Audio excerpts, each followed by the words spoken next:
لله نحمده ونستعينه ونستغفره ونؤمن به ونتوكل عليه ونعوذ بالله من شرور أنفسنا ومن سيئات أعمالنا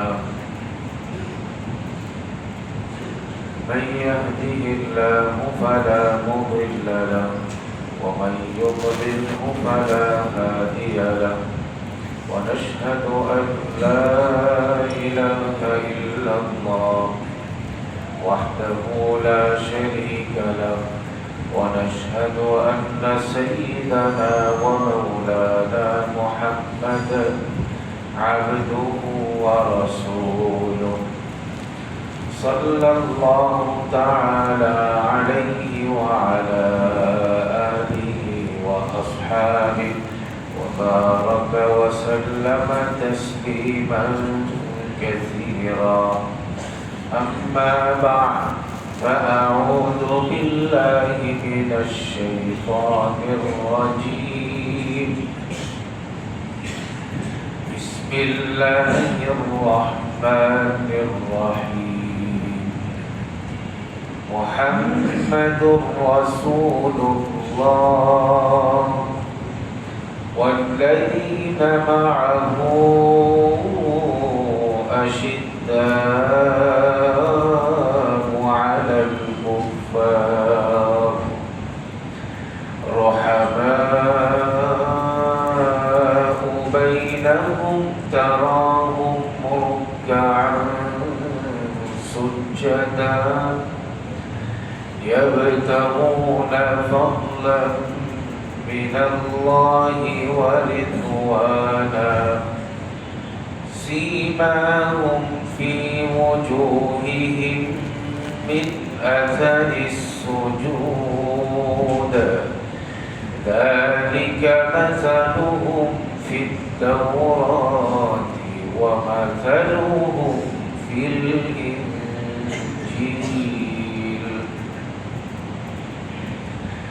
كزرع أخرج شطأه فآزره فاستغلظ فاستوى على سوقه يعجب الزراع ليغيظ بهم الكفار وعد الله الذين آمنوا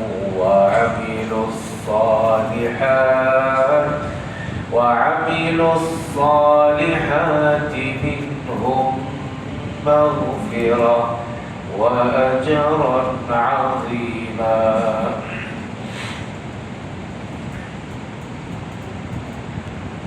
صدق الله العظيم درشري بولي اللهم صل على محمد وعلى آل محمد كما صليت على إبراهيم وعلى آل إبراهيم إنك حميد مجيد اللهم بارك على محمد وعلى آل محمد كما باركت على إبراهيم وعلى آل إبراهيم إنك حميد مجيد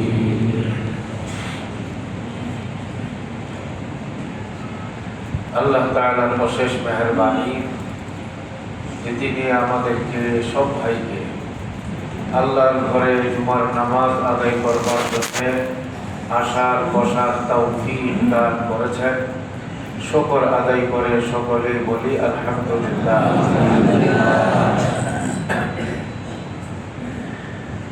যে আয়াতে কারিমা গুলো আমি তিলাওয়াত করলাম এই আয়াতগুলোতে রাসূলুল্লাহ সাল্লাল্লাহু আলাইহি ওয়াসাল্লাম এবং তার সাহাবায়ে কেরামের প্রশংসা নিয়ে আল্লাহ আলোচনা করেছেন। আল্লাহ তাআলা বলেন মুহাম্মাদুর রাসূলুল্লাহ, মুহাম্মদ আল্লাহর রাসূল, এতে কোনো সন্দেহ নাই। সাল্লাল্লাহু আলাইহি ওয়াসাল্লাম। ওয়াল্লাযীনা মা'আহু, নবীর সঙ্গে যারা ছিলেন তাদের ব্যাপারটা আল্লাহ তাআলা একটু লম্বা করে বলছেন। ওয়াল্লাযীনা মা'আহু, আর নবীর সঙ্গে যারা রয়েছেন, নবীর সঙ্গে যারা ছিলেন, আমরা ছিলাম উত্তরের মুসল্লিরা নাকি? তারা কারা? সাহাবা আজমাই। হ্যাঁ, সাহাবা আজমাই। আমাদের বাংলাদেশের আলেম ওলামারা কেউ নবীর সঙ্গে ছিলাম না তো? কওমি মাদ্রাসায় যারা পড়াশোনা করছে, আলিয়া মাদ্রাসায় যারা পড়ছে, নবীর সঙ্গে যারা ছিলেন তারা হলেন কারা? ওয়াল্লাযীনা মা'আহু, আল্লাহ নবীর সঙ্গে যারা ছিলেন তাদের ব্যাপারে আল্লাহ বলেন, স্বয়ং আল্লাহ প্রশংসা করছেন, বলছেন আশিদ্দাউ আলাল কুফার রুহামাউ বাইনাহুম, যারা নবীর সঙ্গে ছিলেন সাহাবায়ে কেরাম, কাফেরদের ব্যাপারে তারা ছিলেন কঠোর, মুমিন মুসলমানের বেলায় তারা ছিলেন একদম কোমল নরম। মুমিন মুসলমানদের পরস্পরে তারা ছিলেন নরম, কাফের মুশরিকদের বেলায় তারা ছিলেন গরম। মুমিন মুসলমানদের বিষয়ে ব্যাপারে তারা ছিলেন নরম, কাফের মুশরিকদের বেলায় তারা ছিলেন গরম।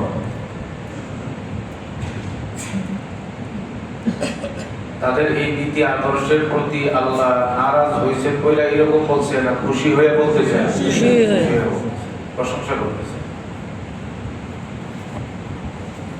তারাহুম রুকআন সুজদা, হে নবী আপনার সঙ্গে যে সাহাবারা আছে না, ডাক দিলে ঝাঁপায় পড়ে, এদেরকে দেখবেন এরা খুব আমলি, খুব নামাজি, রুকুতে পড়ে থাকে, সেজদায় পড়ে থাকে। কে বলতেছেন? আল্লাহ। সীমাহুম ফি ওজুহিহিম মিন আসারিস সুজুদ, তাদের চেহারার মধ্যে সেজদার নিদর্শন দেখা যায়। তারা এত আমলি, এত নামাজি যে তাদের চেহারার মধ্যে সেজদার নিদর্শন দেখা যায়। মানুষ সাহাবী হিসাবে তার গায়ের রং ফর্সা হতে পারে, গায়ের রং ফর্সা নাও হতে পারে, কিন্তু যে ব্যক্তি অনেক বেশি নামাজ পড়ে, বিশেষ করে রাতের বেলায় যারা বেশি নামাজ পড়ে, দিনের বেলায় তার চেহারা চমকাইতে থাকে। যারা রাতের বেলায় বেশি বেশি নামাজ পড়ে, দিনের বেলায় তাদের চেহারা কি হইতে থাকে বলেন না? চমকাইতে থাকে। আল্লাহ নবীকে আল্লাহ তাআলা বলছেন আপনার সঙ্গে যে সাহাবারা রয়েছেন তাদের চেহারার মধ্যে সিজদার নিদর্শন দেখতে পাবেন আপনি। এত নামাজি, এত আমলি। সাহাবাদের ব্যাপারে এই প্রশংসাগুলো কে জানি করতেছে? আল্লাহ করতেছে। মাসালুহুম ফিত তাওরাতি কামাসালুহুম ফিল ইনজিল। আল্লাহ তাআলা বলেন এই সাহাবাদের এই প্রশংসনীয় আলোচনা কোরআনে কারীমে যেমন আমি আল্লাহ নাযিল করেছি, এই সাহাবারা কেমন হবে, তাদের আখলাক কেমন হবে, তাদের আদর্শ কেমন হবে, তাদের চেতনা কেমন হবে, এই বিষয়টা পূর্বের আসমানি কিতাব তাওরাত, ইনজিলেও আমি আল্লাহ বর্ণনা করেছি। সাহাবাদের জীবনের প্রশংসা, সাহাবাদের কাজের প্রশংসা, সাহাবাদের আমলের প্রশংসা আল্লাহ কোরআনে করেছেন, আল্লাহ ইনজিলে করেছেন, আল্লাহ তাওরাতে করেছেন। আল্লাহ বলেন এই সাহাবারা নবীকে সহযোগিতা করতে করতে করতে করতে এই ঈমান ইসলামকে একটা শক্তিশালী প্ল্যাটফর্মে দাঁড় করেছে এই সাহাবারা। এই যে আমি তর্জমা করলাম আয়াতগুলো, এর দ্বারা কি বোঝা যায় ভাই? আল্লাহর দরবারে সাহাবাদের মর্যাদা কম না বেশি? বেশি। কোরআনে কারীমের দৃষ্টিতে সাহাবাদের মর্যাদা কম না বেশি? বেশি। আরেক আয়াতে সাহাবায়ে কেরামের ব্যাপারে স্বয়ং আল্লাহ বলেছেন রাদিয়াল্লাহু আনহুম ওয়া রাদু আন। সাহাবারা সবাই আমি আল্লাহর প্রতি সন্তুষ্ট হয়ে গিয়েছেন, আমি আল্লাহ তাদের সবার প্রতি সন্তুষ্ট হয়ে গেলাম। সুবহানাল্লাহ। এই পৃথিবীতে সাহাবাদের জামানার পরে এমন কোন ব্যক্তি আসেনি, যে ব্যক্তি, যে গোষ্ঠী, যে সংগঠনের নাম আল্লাহ কোরআনে বসে আসেনি? আছে মনে হয়? কোন সংগঠনের নাম নাই কোরআন শরীফে? হায় হায় কয় সাহাবাদের ব্যাপারে আলোচনা কোরআন শরীফে আসে না নাই? আছে। অল্প না অনেক? অনেক। কিন্তু সাহাবাদের জামানার পরে অন্য কোন গোষ্ঠী, কোন সম্প্রদায়, কোন সংগঠন, কোন ব্যক্তি, কোন সুনির্দিষ্ট আলোচনা কোরআনে নাই। কারো ব্যাপারে এই কথা নাই যে আল্লাহ অমুকের প্রতি সন্তুষ্ট হয়ে গেছে, তারাও আল্লাহর প্রতি সন্তুষ্ট হয়ে গেছে। সাহাবাদের ব্যাপারে আল্লাহ তাআলা বলছেন আল্লাহ যত বড় তার কথার ওজন তত বেশি। বুঝে থাকলে বলেন সাহাবাদের মর্যাদা আল্লাহর কাছে, ইসলামের দৃষ্টিতে, নবীর কাছে, কোরআনের দৃষ্টিতে কম না বেশি ভাই? বেশি।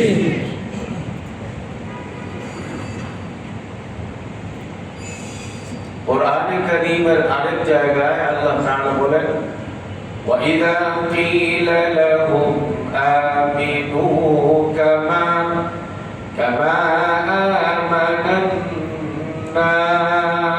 النَّاسُ قَالُوا أَنُؤْمِنُ كَمَا آمَنَ السُّفَهَاءُ أَلَا إِنَّهُمْ هُمُ السُّفَهَاءُ وَلَكِنْ لَا يَعْلَمُونَ। আল্লাহ তাআলা বলেন ওয়াইদা কিলা লাহুম আমিনু।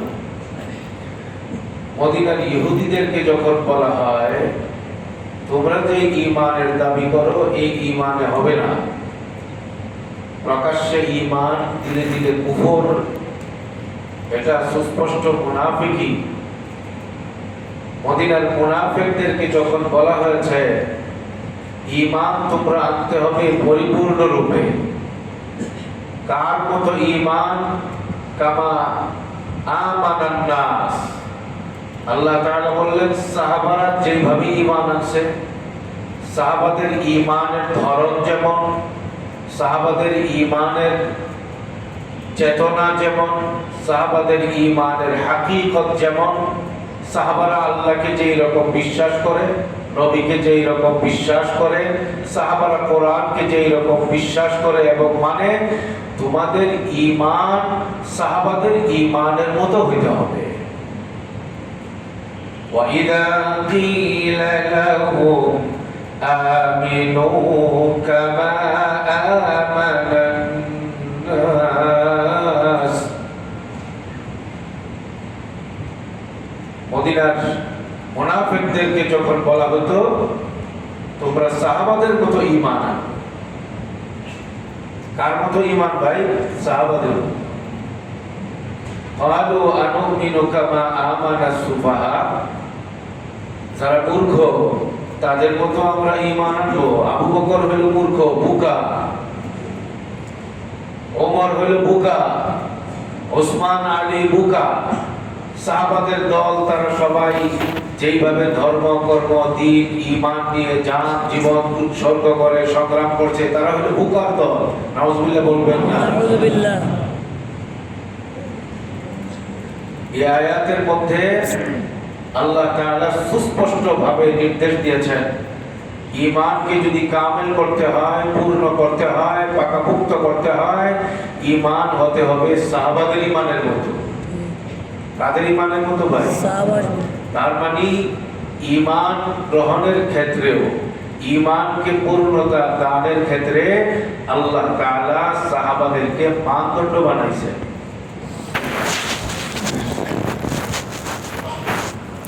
ঈমানের ক্ষেত্রে প্রথম দলিল কোরআন, দ্বিতীয় দলিল রাসূলুল্লাহ সাল্লাল্লাহু আলাইহি ওয়াসাল্লাম, আর বাস্তব রূপরেখা কেমন হবে সেটা বুঝবার জন্য, জানবার জন্য এর পরবর্তী তৃতীয় পর্যায়ের দলিল হইলেন সাহাবায়ে কেরাম।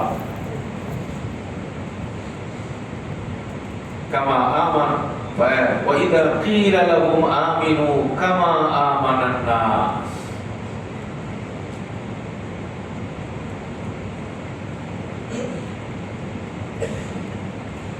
সব আলোচনার দ্বারা আশা করি আমরা বুঝে গেছি, আমরা আমাদের ঈমানকে পরিশুদ্ধ করবার জন্য, আমাদের আমলকে দুরুস্ত করবার জন্য, আমাদের ঈমান এবং আকীদা বিশ্বাসকে পরিশুদ্ধ করবার জন্য কোরআন এর দলিলকে সামনে রাখতে হবে, হাদিস এবং সুন্নাতের নববিয়াকে সামনে রাখতে হবে, পাশাপাশি সাহাবাদেরকেও আমাদের সামনে রাখতে হবে।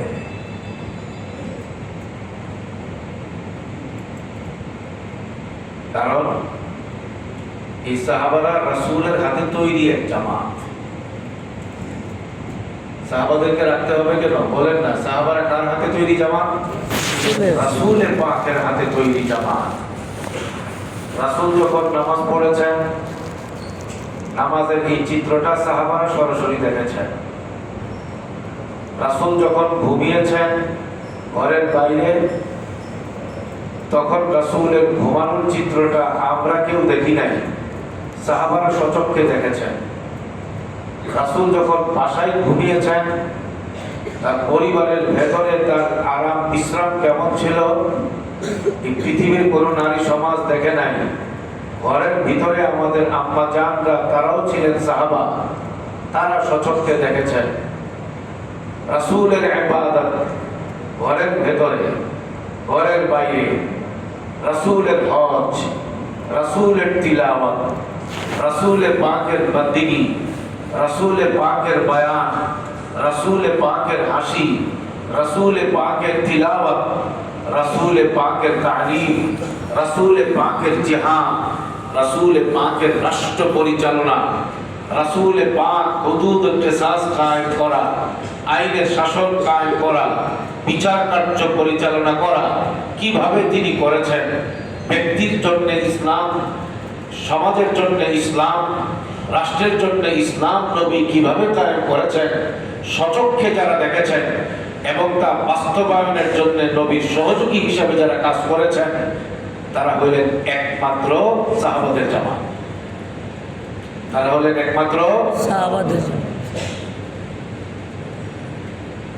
সকল ইসলাম বিরোধী শক্তির থেকে, শক্তির হাত থেকে নবীকে রক্ষা করবার জন্য, নবীর জীবনকে রক্ষা করবার জন্য, ইসলামকে রক্ষা করবার জন্য, বাতিলের মোকাবেলা করবার জন্য যারা রক্ত দিয়েছেন, যারা উত্তপ্ত বালুতে নির্যাতিত হয়েছেন, যারা পেটে পাথর বেঁধেছেন, যারা ঘর বাড়ি ফেলে হিজরত করেছেন, যাদের অস্তিত্ব গুড়ায় দেওয়ার জন্য তখনকার জালেম শাহী সর্বোচ্চ নির্যাতন করেছে, সব কিছু মোকাবেলা করেছে যে জামাত, এই জামাতের নাম হইল সাহাবায়ে কেরাম।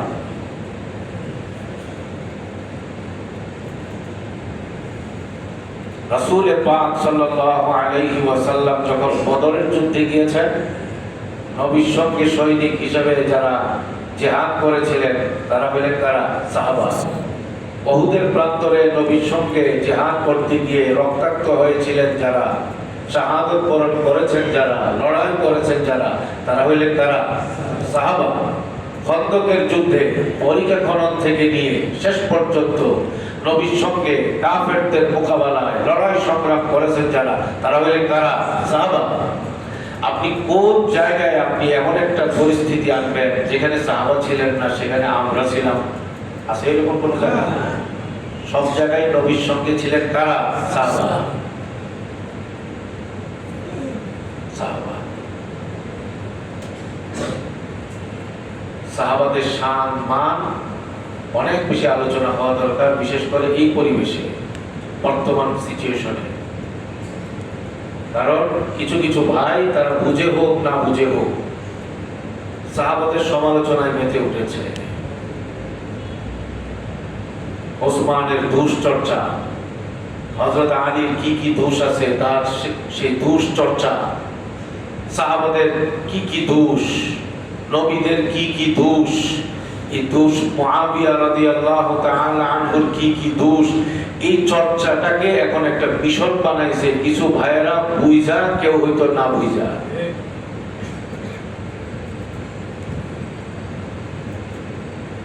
আমার দুশ্চর্চা করলে তো আমি সহ্য করতে পারি না, আমার বাবার দুশ্চর্চা করলে আমি সহ্য করতে পারি না, আমার দলের নেতার দোষ কেউ সহ্য করলে ক্ষমতা যদি আমার থাকে পিস্তল দিয়ে গুলি করে শেষ করে দেওয়ার চেষ্টা করা হয়। কথা বলে ঠিক কিনা? ঠিক। মাথায় টুপি আসলো কাদের দ্বারা, গালের দাড়ি আসলো কাদের দ্বারা, গায়ের পাঞ্জাবি লাগলো কাদের দ্বারা, আল্লাহকে চিনলাম কাদের দ্বারা, কোরআনের তিলাওয়াত করছি কাদের রক্তের বিনিময়ে, বুখারী শরীফের হাদিসগুলো আমরা পড়ছি, বুখারী শরীফ বুখারী শরীফ বুখারী শরীফ, সাহাবাদের নাম না থাকলে তো বুখারী শরীফের অস্তিত্বই থাকে না।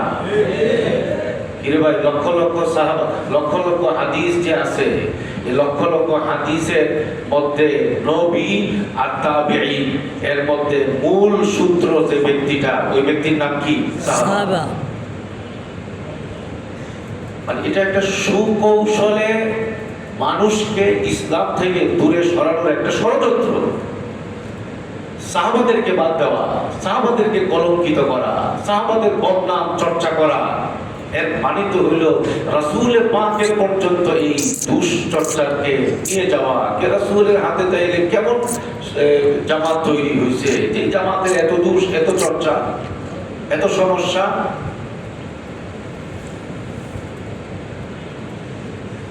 সাহাবাদের আলোচনা অনেক বেশি হওয়া দরকার। ভাই আমরা সবাই জান্নাতে যেতে চাই তো? ইনশাআল্লাহ। তো কম কম চাই মনে হতেছে না? ইনশাআল্লাহ। না গেলেও চলে এরকম নাকি? না, উত্তরাতে বাসাবাড়ি আছে যেহেতু খারাপ না তো। জান্নাতে যাওয়ার বিকল্প আছে নাকি ভাই? না। জান্নাতে সবাই যেতে চাইতো নাকি ভাই? ইনশাআল্লাহ। জাহান্নাম হইলে উপায় আছে ভাই? না। যদি উপায় না থাকে তাহলে একটা হাদিস নাও। রাসূলুল্লাহ সাল্লাল্লাহু আলাইহি ওয়াসাল্লাম বলেন, ইফতারাকাত বানু ইসরাঈল আলা 76 মিল্লাহ। বনু ইসরাঈলের লোকেরা ৭২ দলে বিভক্ত হয়ে গিয়েছিল। ওয়াসাতাফতারিকু উম্মতি আলা 73 মিল্লাহ। আমি নবীর উম্মত ৭৩ দলে বিভক্ত হবে। আল্লাহ নবী বলতেছেন ইল্লা ওয়াহিদা, আল্লাহ নবী বলেন আমার উম্মত ৭৩ দলে বিভক্ত হবে। কুল্লুহুম ফিন্নারি ইল্লা ওয়াহিদা, আমার উম্মতের ৭৩ দল সবাই জাহান্নামী হবে কেবলমাত্র একটি দল ছাড়া।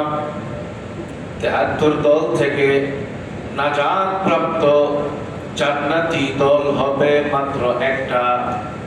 বাকি ৭২ দল জান্নাতি না জাহান্নামী? জাহান্নামী। জান্নাতি হবে দল মাত্র কয়টা? একটা। সাহাবারা জিজ্ঞেস করলেন মান হিয়া ইয়া রাসূলুল্লাহ, হে নবী, নাজাত প্রাপ্ত দল জান্নাতি দল মাত্র একটি হবে, বাকি ৭২টা দল জাহান্নামী হবে।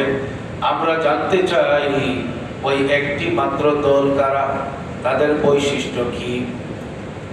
আল্লাহ নবী বললেন মা আনা আলাইহি ওয়া আসহাবি।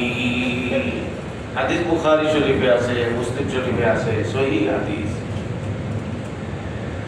আল্লাহর নবী বলেন, মা আনা আলাইহি ওয়া আসহাবি, যে সকল ব্যক্তিরা আমি নবীর আদর্শ মতো আবেগ চলবে এবং আমার সাহাবাদের আদর্শ মেনে চলবে, আমার আদর্শ মেনে চলবে এবং আমার সাহাবাদের আদর্শ মেনে চলবে।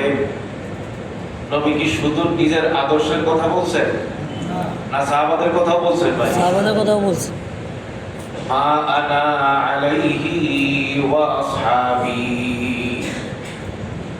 হাবিবে পাক বলেন, যে ব্যক্তি আমি নবীর আদর্শ মেনে চলবে, আমার সাহাবাদেরকে মেনে চলবে, সাহাবাদের আদর্শ মেনে চলবে, আমার আদর্শ মেনে চলবে, আমার সাহাবাদের আদর্শ মেনে চলবে, আল্লাহর নবী বলেন এই জামাতের প্রতিটা সদস্য জান্নাতে যাবে।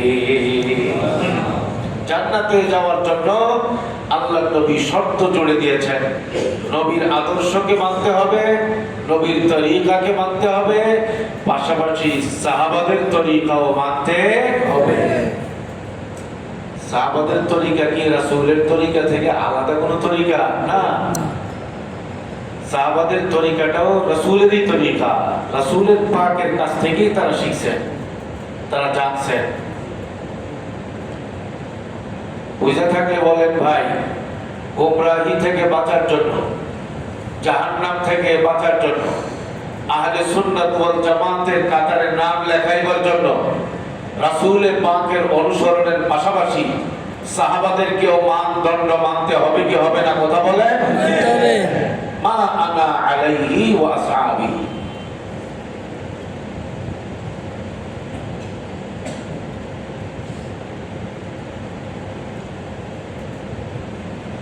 রাসূল পাক সাল্লাল্লাহু আলাইহি ওয়াসাল্লাম হাদিসে পাকে বলেছেন, ইক্তাদু বিল্লাযীনি বা'দি আবি বকর ওয়া উমর।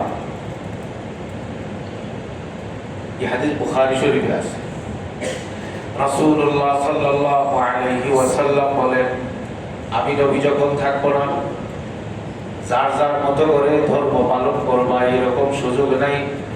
আল্লাহর নবী বললেন, আমি নবী যখন থাকবো না, আবু বকরকে মেনে চলবা, ওমরকে মেনে চলবা। বলেন না, আবু বকরকে মেনে চলবার কথা নবীজি বললেন, ওমরকে মেনে চলবার কথা নবীজি বললেন। আবু বকর এবং ওমরের ইত্তেবাকে জরুরি করে দিয়েছেন আমি না, রাসূলুল্লাহ সাল্লাল্লাহু আলাইহি ওয়াসাল্লাম। ইক্তাদু বিল্লাযীনি বা'দি আবি বকর ওয়া উমর। আমার পরে আবু বকর যখন আসবে, আবু বকরের ইত্তেবা করবা, ওমরের ইত্তেবা করবা, মেনে চলবা।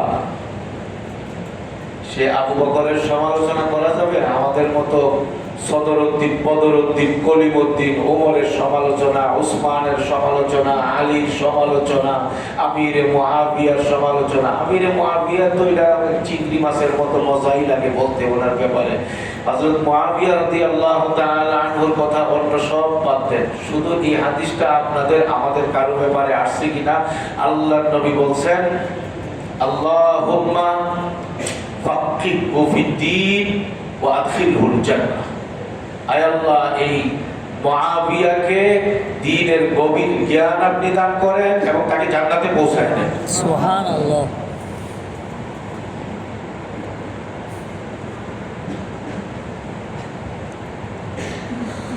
সাহাবাদের সমালোচনা করলে কি মর্যাদা বাইরে যাইব, এটার দ্বারা কি ফায়দা হবে, আর সাহাবাদের শান মান বাড়াইলে ইসলামের শান কত উঁচু হবে, এই বিষয়গুলো আমাদের সামনে পরিষ্কার থাকতে হবে।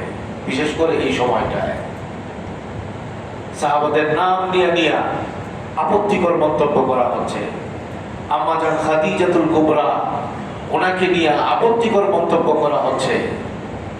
খাদিজা নামাজ পড়ে নাই, রোজা করে নাই, এক ওয়াক্ত নামাজ পড়ে নাই, এক ওয়াক্ত একটা রোজা রাখে নাই, একটা হজ করে নাই, এই সেই কত রকমের আবুল তাবুল কথা।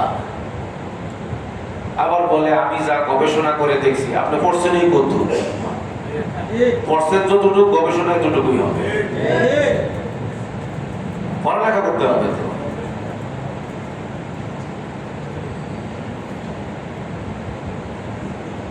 এবার আমি সাহাবাদের ব্যাপারে যা বললাম, বলেন আল্লাহর কালামের অনুসরণ করা, রাসূলে পাকের ইত্তেবা করা ছাড়া জান্নাতে যাওয়া যাবে ভাই? না। হাবিবে পাক বলে দিয়েছেন ৭২ দল থেকে মুক্তির জন্য, জান্নাতি হওয়ার জন্য শুধু রাসূলে পাকের আদর্শকে মানলে চলবে না, সাহাবাদের আদর্শকেও মানতে হবে কি হবে না? হবে। মা আনা আলাইহি ওয়া আসহাবি। বুখারী শরীফের আরেক হাদিস, রাসূলুল্লাহ সাল্লাল্লাহু আলাইহি ওয়াসাল্লাম বলেন, আলাইকুম বিসুন্নতি ওয়া সুন্নাতিল খুলাফাইর রাশিদিনাল মাহদিয়িন। এই হাদিস বুখারী শরীফে আছে, মুসলিম শরীফে আছে। হাবিবে পাক বলেন, তোমরা আমার আদর্শকে আঁকড়ে ধরবা, কামড় দিয়ে ধরবা, পাশাপাশি আমার খোলাফায়ে রাশিদিন আবু বকর, ওমর, ওসমান, আলী, আমার খোলাফায়ে রাশিদিন, তাদের আদর্শ, তাদের বৈশিষ্ট্য, সেগুলোকেও তোমরা মেনে চলবা, একেবারে বাড়ির দাঁত দিয়ে কামড়ে ধরবা, ছুটে যেন না যায়। সাহাবাদের গুরুত্ব আল্লাহর নবী কত দিয়েছেন।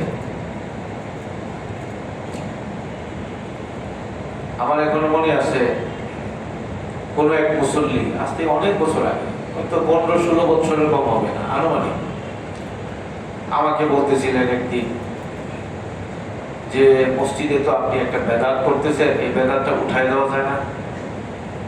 আমাকে বলতেছিল অনেক বছর আগে। আমি বললাম যে আমার জানার মধ্যে তো কোনো বেদাত আমি করতেছি না, একটু বলেন না। উনি ছিলেন একজন কলেজের শিক্ষক।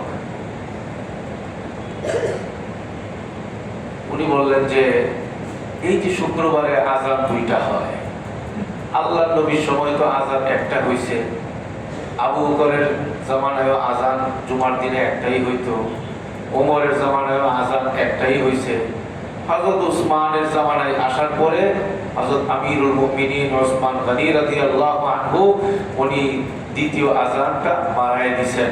এটা তো উসমানের দ্বারা এটা প্রচলিত হয়েছে, এটা তো রাসূলের সুন্নাত না, এটা বেদাত, এই বেদাতটা উঠায় দেন না। আমি বললাম যে আল্লাহর নবী যে একটা হাদিস বলে গেছে, এখন কেমনে কি করি, কি বলে গেছে হুজুর? আমি বললাম আলাইকুম বিসুন্নতি ওয়া সুন্নাতিল খুলাফাইর রাশিদিনাল মাহদিয়িন। আল্লাহর নবী বলেছেন, আমার আদর্শ, আমার তরিকাকে আঁকড়ে ধরো, পাশাপাশি খোলাফায়ে রাশিদিন।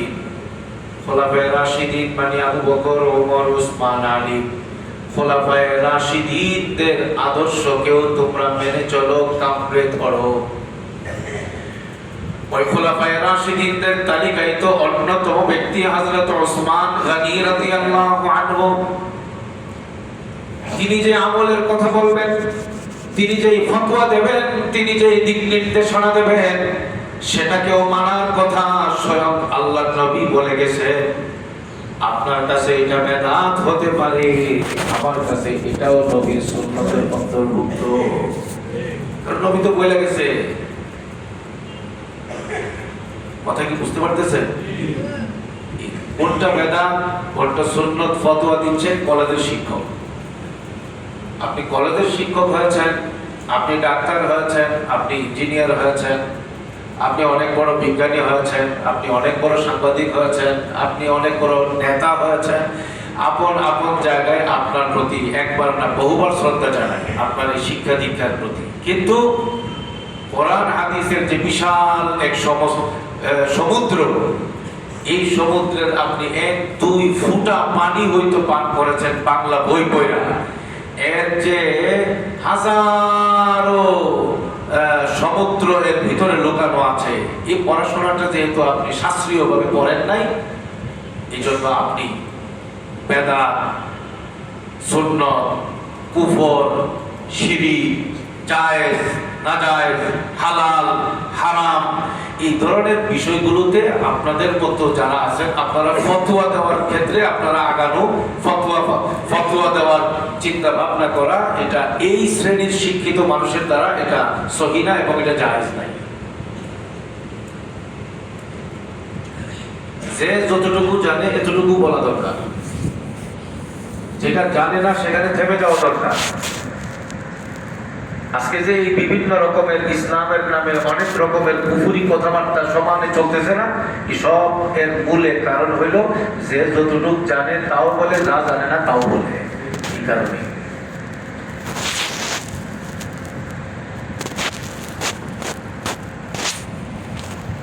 বলেন ভাই, সাহাবাই কেরামের অনুসরণের দরকার আছে না নাই? এরপরে চার সাহাবী, চার খলিফার ব্যাপারে বলছে, যেমন নবী সব সাহাবাদের ব্যাপারে বলছে। এই হাদিসে মুসলিম শরীফে আছে।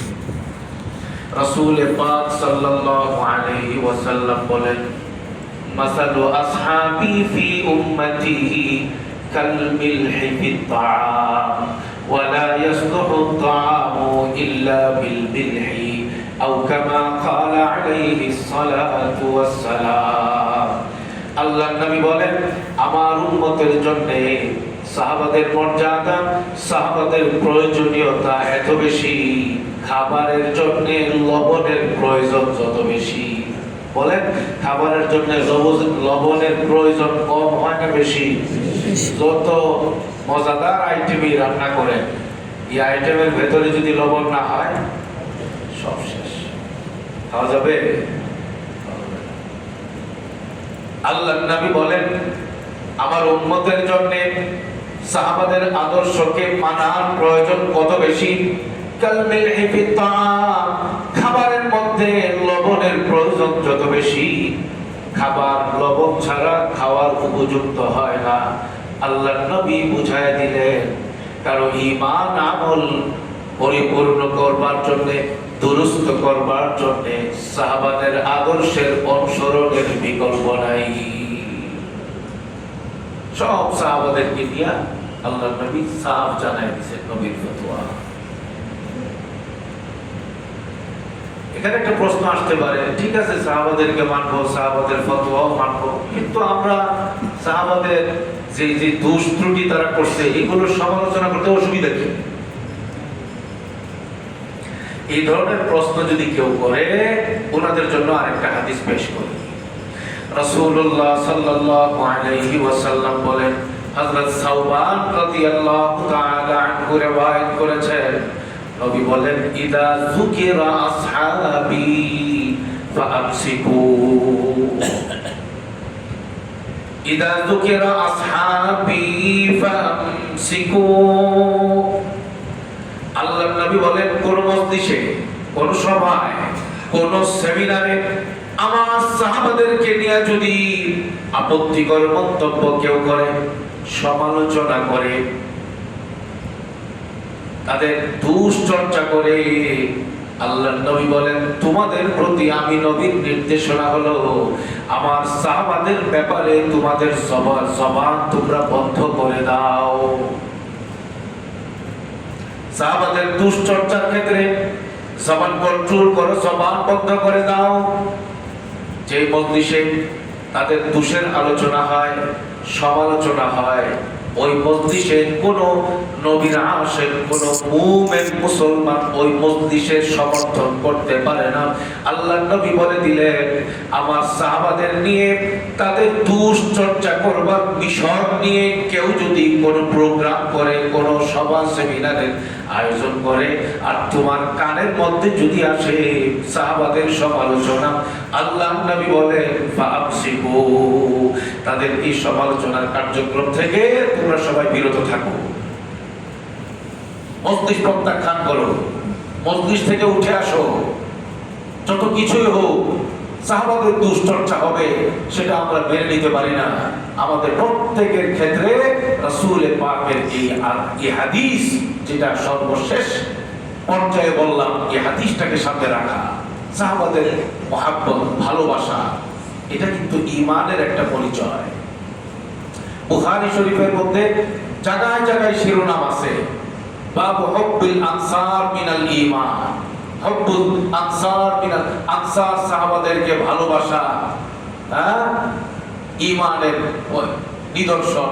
সাহাবাদেরকে ভালোবাসা ঈমানের নিদর্শন। সাহাবাদেরকে ভালোবাসা ঈমানের নিদর্শন। এইরকম ইমাম বুখারী রাহমাতুল্লাহি আলাইহি বুখারী শরীফে শিরোনামই কায়েম করেছেন।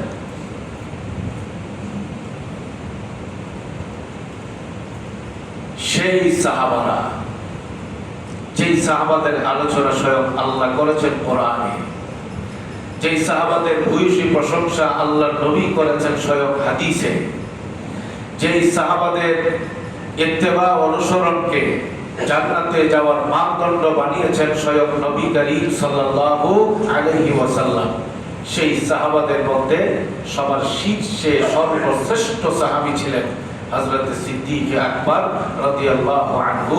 তিনি বলেছিলেন, ঐতিহাসিক তার বক্তব্য, আয়ানকুসুদ্দিন ওয়া আনা হাই, আমি আবু বকর বেঁচে থাকবো আর আমার দ্বীন ধ্বংস হয়ে যাবে আমার চোখের সামনে, এটা আমি মেনে নিতে পারবো না। সেজন্য তিনি মুসাইলামাতুল কাজ্জাবকে খতম করবার জন্য এই সব বলছি, আমাদের একটা বিষয়বস্তুর এলেপ হয়ে যাক। এখন আমার শেষ উদ্দেশ্য, মুসাইলামাতুল কাজ্জাব যে নবীর সিংহাসন নিয়ে টানাটানি করছিল, আমাদের নবীর পরে সেও আরেকজন নবী সেই দাবি করেছিল, তাকে দুনিয়া থেকে বিদায় করবার জন্য, তার ভীষণ ভীষণ সবগুলোর অস্তিত্ব গুড়িয়ে দেওয়ার জন্য সিদ্দিক আকবর রাদিয়াল্লাহু আনহু খালিদ ইবনুল ওয়ালিদের নেতৃত্বে সাহাবাদের জামাত পাঠিয়ে দিলেন ইয়ামামা গোত্রে। যে ইয়ামামা গোত্রের মানুষগুলো মুসাইলামাতুল কাজ্জাবের অনুসারী হয়ে গিয়েছিল, সেখানে প্রায় 1200 সাহাবা জিহাদে শাহাদাত বরণ করেছেন এবং তাদের রক্তের বিনিময়ে সবশেষে মুসাইলামাতুল কাজ্জাবের মৃত্যু হয়েছে, জাহান্নামে পাঠিয়ে দেওয়া হয়েছে। মুসাইলামাতুল কাজ্জাবকে সাহাবায়ে কেরাম ঈমানের হেফাজতের জন্য, আল্লাহর নবী সর্বশেষ নবী, তার শরীয়ত হইল চিরন্তন শরীয়ত কিয়ামত পর্যন্তের জন্য, সেটা প্রমাণ করবার জন্য, খতমে নবুয়তের হেফাজতের জন্য, ভণ্ড নবুয়তের দাবিদারকে চিরতরে খতম করবার জন্য সাহাবারা আপোষ করে নাই, রক্ত দিয়েছেন। 100-200 না, প্রায় 1200-র মতো সাহাবায়ে কেরাম তারা শাহাদাত বরণ করেছেন। এর মধ্যে অনেক আলেম, মুহাদ্দিস, হাফেজে কোরআন সাহাবারাও ছিলেন। রক্ত দিয়ে তারা রাসূল পাকের খতমে নবুয়তের হেফাজত করে গেছে। সাহাবারা যে জান্নাতে যেতে চায়, সাহাবারা যেভাবে জান্নাতে যেতে চেয়েছেন, আমাদেরকে তো সেই পথেরই অনুসরণ করতে হবে।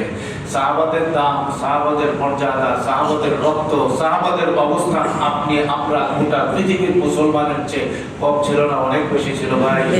সেই সাহাবারা যদি 1200-র মতো সাহাবা শহীদ হতে পারে খতমে নবুয়তের হেফাজতের জন্য, আমাদের তো 1200 না, 12 লক্ষ 12 কোটিও যদি ময়দানে ঝাঁপায় পড়তে হয়, আমাদেরকে তো সেটাই করা উচিত। ঠিক করবো কিনা ইনশাআল্লাহ। ইনশাআল্লাহ। আগামীকালকে সময় একদম শেষ ফুরায় গেছে। আগামীকালকে সকাল থেকে শুরু হবে ইনশাআল্লাহ ঐতিহাসিক সোহরাওয়ার্দী উদ্যানে আমাদের এই দেশের কাদিয়ানী সম্প্রদায়কে রাষ্ট্রীয়ভাবে অবস্থিত সংখ্যালঘু ঘোষণার দাবিতে সারা দেশ থেকে নবী প্রেমিকরা ইনশাআল্লাহ স্রোতের মতো আসবেন এবং আমরা মনে করছি, আল্লাহ তাআলার কাছে চাইছি, আপনাদের কাছে দোয়া চাইতেছি, আগামীকালকের এই মহাসমাবেশ যেন ইতিপূর্বে যত মহাসমাবেশ হয়েছে সোহরাওয়ার্দী উদ্যানে, সব মহাসমাবেশের রেকর্ড ভঙ্গ করবে আমরা আশা করতেছি ইনশাআল্লাহ। যেভাবে সারা পাচ্ছি 64 জেলা থেকে, সারা দেশ থেকে ইনশাআল্লাহ মানুষ বাস ইত্যাদি রিজার্ভ করে করে তার প্রস্তুতি নিয়েছেন। এখন শুধু তারা আসবেন, এতটুকুই বাকি। আমাদের মাঠের কার্যক্রম প্রায় সমাপ্তির পথে। আমি জুমার নামাজ পড়াই, নামাজের পরেই আমি সোজা চলে যাব মাঠে ইনশাআল্লাহ। আমি আপনাদের সকলের কাছে উদাত্ত আহ্বান রাখতে চাই, ও ভাই, আগামীকালকে শনিবার দিনটা অফিস থেকে একটু ছুটি নিয়ে অথবা ব্যবসা বাণিজ্যের কার্যক্রম থেকে নিজের একটু ফারেক করে রাসূলের পাকের শাফাআত লাভের আশায়, নাজাতের আশায় আগামীকালকে যোহর পর্যন্ত এর মধ্যে শেষ হয়ে যাবে, আমরা যাব এরকম নিয়ত করতে পারি ইনশাআল্লাহ। ইনশাআল্লাহ। কারা কারা যেমন নিয়ত করছি ভাই? ইনশাআল্লাহ। মাশাআল্লাহ। আল্লাহ তাআলা আমাদের সবাইকে, সবার তো একা না, আরো 10 জন, 20 জন, 50 জন আমাদের এই মসজিদের মুসল্লিয়ানে গ্রামের পক্ষ থেকে তো 2-4টা গাড়ি হয়ে যেতে পারে, চেষ্টা করলেই হবে। 2টা টাকা খরচ করবেন এই নিয়তে যে আমার যেন নাজাত হয়, একটা কদম হাঁটবো এই নিয়তে আল্লাহর নবীকে যেন আমি পাই, আমি যেন তার সুপারিশ লাভ করতে পারি, তার কাউসারের পানি যেন আমি পান করতে পারি। এটা একটা ঐক্যবদ্ধ ঈমানি আন্দোলন, নিখুঁত নির্ভেজাল ঈমানি আন্দোলন। আমরা মনে প্রাণে বিশ্বাস করছি এই ঈমানি আন্দোলনে যারা যাবেন, যারা অংশগ্রহণ করবেন, আল্লাহ যদি কবুল করেন, এটা আমাদের লাখো মানুষের নাজাতের জরিয়া হয়ে যেতে পারে ইনশাআল্লাহ। ইনশাআল্লাহ। আল্লাহ যদি কবুল করেন। আমিন। এজন্য সবাই যাব, এবং অলরেডি আপনারা অনেকেই মিডিয়ার মাধ্যমে জেনে গিয়েছেন আমাদের এই আগামীকালকের ভালোবাসা এবং ঈমানি আন্দোলনে এই যে মহাজনসমুদ্র হতে যাচ্ছে ইনশাআল্লাহ। সেখানে অংশগ্রহণের জন্য বিশ্বের অনেক বরেণ্য বরেণ্য স্কলারগণ বাংলাদেশে এখন উপস্থিত, প্রচুর পরিমাণ মেহমান। ইন্ডিয়া, সাউথ আফ্রিকা, সৌদি আরব, মিশর, তানজানিয়া, আমাদের পাকিস্তান, বিশ্বের শ্রেষ্ঠ শ্রেষ্ঠ বড় বড় প্রভাবশালী ওলামায়ে কেরাম, যাদের একজনকে সচক্ষে দেখাই আমাদের জন্য বড় কঠিন, এইরকম প্রচুর পরিমাণ বরেণ্য, বিশ্ব বরেণ্য স্কলারগণ উপস্থিত হবেন কালকে। আমাদের সবাই, আমরা যারা যাব, আমরা মনে করি এটা আমাদের জন্য একটা ইতিহাস হবে ইনশাআল্লাহ। এটা ভাগ্যের কারণ হবে ইনশাআল্লাহ, সৌভাগ্যের কারণ হবে। আমরা সবাই যাব, যাওয়াটা ওই 12টার গাড়ি কটায় যায় এই চিন্তা করলে কিন্তু হইব না। এমনটাও হইতে পারে ফজরের পরে আমরা আস্তে আস্তে রওনা দিব 8টা 9টায়, এমনও হইতে পারে যে মাঠের কাছে আপনি যাইবেন, ওই চিন্তা করার সুযোগ থাকবে না। এই জন্য আগে আগে যাবো ইনশাআল্লাহ, এরকম নিয়ত করবো। আল্লাহ সবাইকে তৌফিক দান করেন, আমিন। ওয়া আখিরু দাওয়ানা আনিল হামদুলিল্লাহি রাব্বিল আলামিন। যারা সুন্নাত